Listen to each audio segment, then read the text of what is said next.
দাদা, আপনি আমায় খুঁজছিলেন নাকি? চলুন যাই। তাড়াতাড়ি এসো মেয়েরা, পেছনে আরো লোক আছে, তাড়াতাড়ি। তোমাদের নাচ খুব ভালো হয়েছে। মা, আমার সন্তানকে একটু আশীর্বাদ করুন।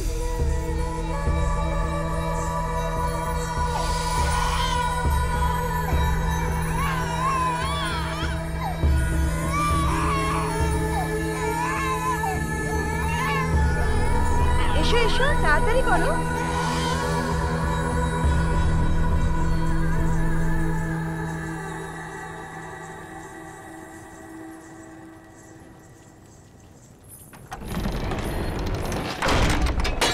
দাদা চলুন না।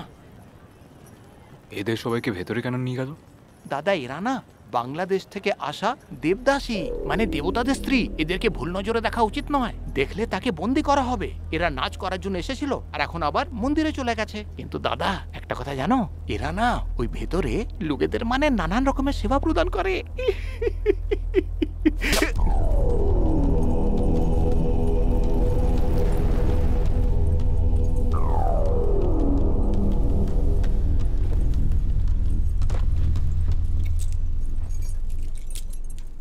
এই মেয়েরা, তোমরা সবাই উঠে পড়ো, এখানে এসে দাঁড়াও। মহন্ত এসে গেছেন।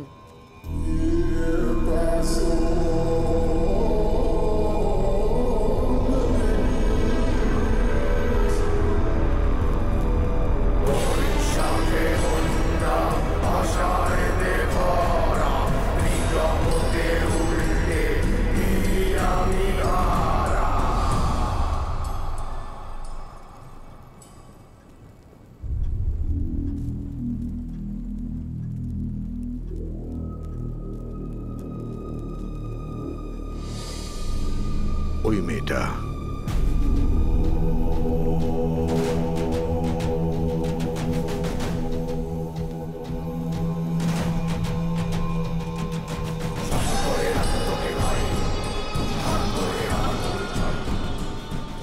এই শোন, যা ওকে তাড়াতাড়ি তৈরি করে নিয়ে আয়, না হলে না তোর কপালে দুঃখ আছে।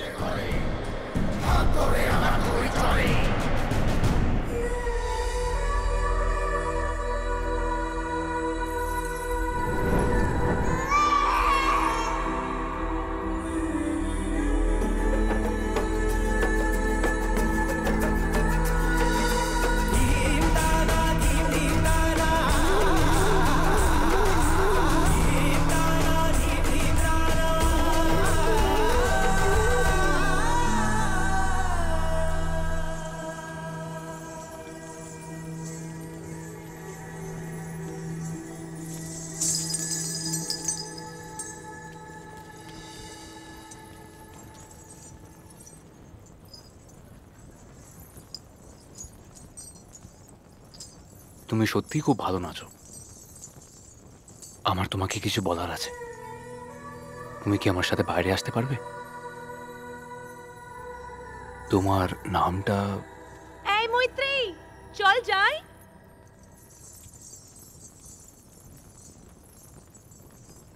মৈত্রেয়ী।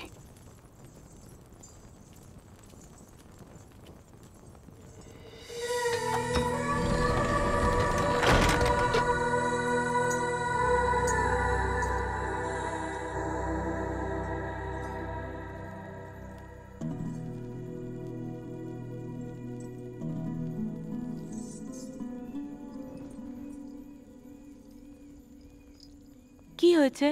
এখনো ঘুমোসনি যে? কি অত ভাবছিস রে? শশী, জানিস আজ কি হয়েছে? একটা ছেলে আজকে আমাকে বাইরে নিয়ে যাবে বলেছে। বাইরে মানে? বাইরে মানে মন্দিরের বাইরে। ইমা, তাই নাকি? হ্যাঁ। তাহলে তুই কি যাবি? কোথায় যাব? আমরা ওরম যেতে পারি? ওর সাহসেরও বলিহারি বাইরে যেতে বলছে। আমার মনে হয় ও আমাদের আসলে নিজের মতো সাধারণ ভেবেছে। আর তোর জায়গায় আমি হলে না, তক্ষুনি চলে যেতাম ওর সাথে। আচ্ছা, তুই সত্যি যেতিস? এখানে আমাদের কথা যদি কেউ শুনে ফেলে না, তাহলে আমাদের দুজনকে কারাগারে বন্দি করে দেবে। শুয়ে পড়।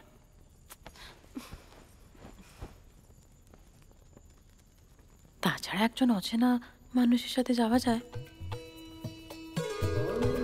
ওপরে আরো ওপরে, ওই তো দেখতে পাচ্ছি। কি হলো, দেখ দেখ, কলকাতা আমারটা যাবে দেখ। না? ওই লিখবে কে? হ্যাঁ, আরে এত তাড়াহুড়ো কিসের? মা দুর্গাকে আগে যেতে দাও। শ্যাম, তোমার মধ্যে এত ভক্তি কবে থেকে এলো? এটা ভক্তি নয় শেষদা, ভালোবাসা। এক বিনোদিনী যে দেবদাসী, নিজের জীবন সর্বদার জন্য মন্দিরে কাটিয়ে পরমাত্মার চরণে সঁপে পথপ্রদর্শক হওয়ার সৌভাগ্য লাভ করে। বিনোদিনী কি মন্দিরের বাইরের পৃথিবীতে কখনো পা রাখেনি? কখনো না। কেন? একজন দেবদাসী আমাদের প্রথা অনুযায়ী কখনোই পরমাত্মার থেকে দূরে যায় না। পুরো জগতই তো পরমাত্মার সৃষ্টি, তাহলে বাইরে আসাতে নিষেধ কোথায়? বেচারি বিনোদিনী, সে পরমাত্মার সৃষ্টি করা এই সুন্দর প্রকৃতিকে কখনো দেখতে পায়নি। দাসী হয়ে সারা জীবন বেঁচে থাকার চেয়ে একদিনের জন্য হলেও স্বাধীন হয়ে বাঁচা ভালো।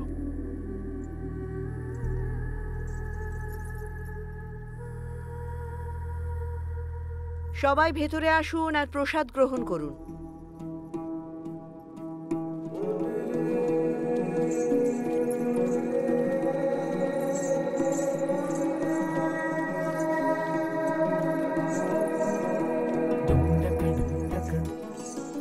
রাত 10টার সময় দক্ষিণের দূরে চলে এসো, আমি তোমার জন্য অপেক্ষা করব।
আমি ভাবলাম তুমি চলে গেছো হয়তো।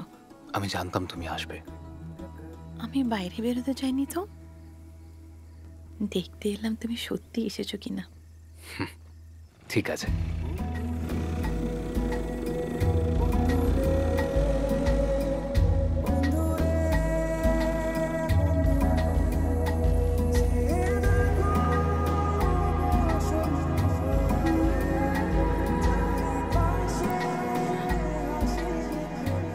এসো।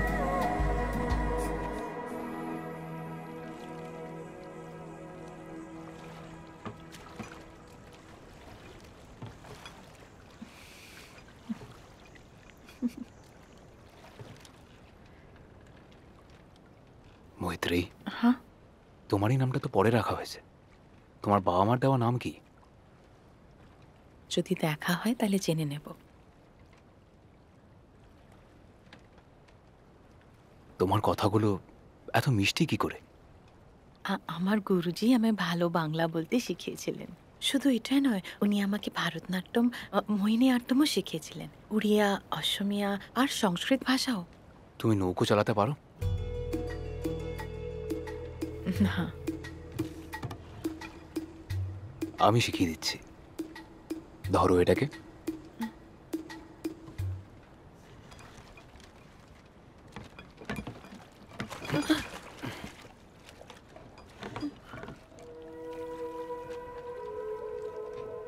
এই জগতে যে কোনো কাজ দুভাবে করা যায়, প্রথমে ভয় পেয়ে আর তারপর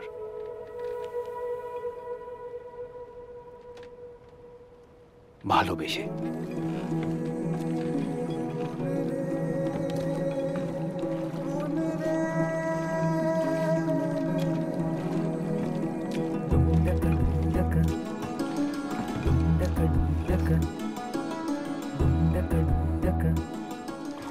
ঠিক সেইভাবে যেভাবে তুমি নৃত্য করো।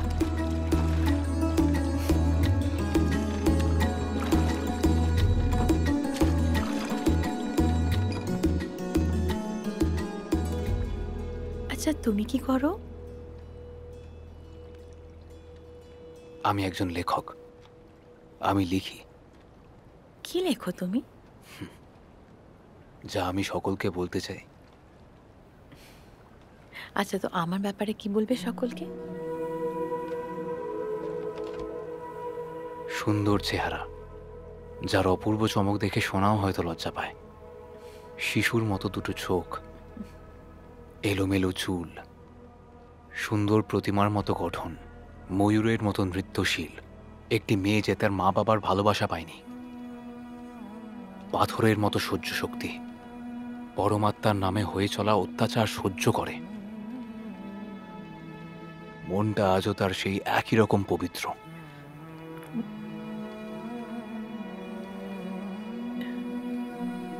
মনে হচ্ছে ভোর হতে চললো, এবার ফিরতে হবে।